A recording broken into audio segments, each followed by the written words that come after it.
What happens when a group of squatters, hippies, and dreamers decide to build a society free from capitalism, laws, and government control? In the heart of Copenhagen, behind colorful murals, lies a place unlike anywhere else in Europe. A micronation without borders. A rebellion turned experiment.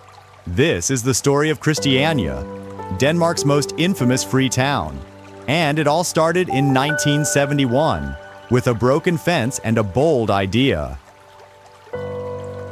In September 1971, a group of local residents broke through the fence surrounding an abandoned military base in the Christiania district of Copenhagen.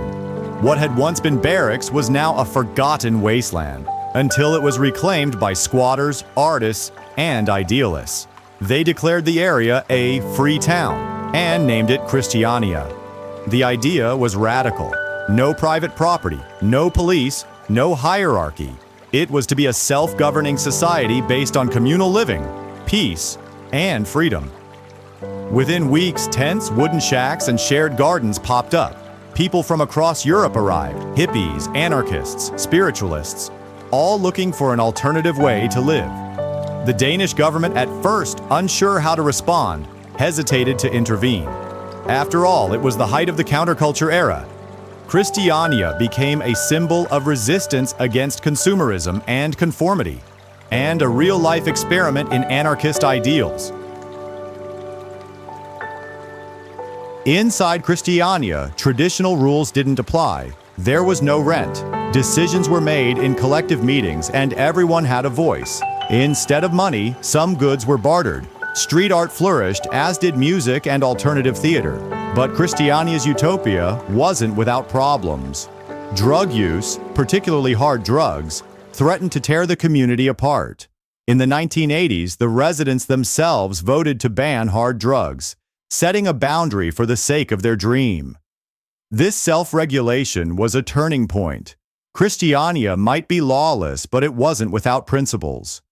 The area became famous for Pusher Street, where cannabis was openly sold from colorful stalls, despite being illegal under Danish law. Tensions with police were frequent, but raids were often met with passive resistance or creative protest. Christiania evolved into a place of paradoxes, free but fragile, idealistic but imperfect. As Christiania grew in fame, it also grew in controversy. Danish politicians debated whether it should be shut down or protected as a cultural landmark. Tourists flooded the area, fascinated by its alternative lifestyle. Meanwhile, the government became increasingly uncomfortable with Christiania's semi-legal status. Attempts were made to normalize the area, to bring it under regular law, to enforce taxes, to regulate housing. Residents resisted. In 2004, the government launched a campaign to clean up Christiania. Buildings were demolished, police presence increased, but instead of collapsing, the community organized. Legal battles were fought, protests erupted. Eventually, in 2011, a compromise was reached. The residents collectively bought the land through a foundation. It was the ultimate paradox, a commune purchasing property to protect its freedom. 50 years later, Christiania still stands. It's no longer the anarchist utopia it once was, but its spirit remains. Around 800 people live there, and while some buildings have modernized, many still reflect the DIY aesthetic of the 70s.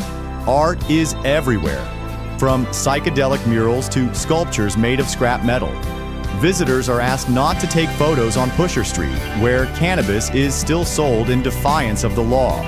Christiania has its own rules, its own flag, and a deeply rooted community spirit. It remains a place of contrasts, a tourist destination and a political statement, a peaceful village and a symbol of rebellion. It's a reminder that alternative ways of living are possible, and that even in a world dominated by systems, there are places that choose to live differently. Christiania challenges our understanding of what a society should be. It wasn't perfect, and it still isn't.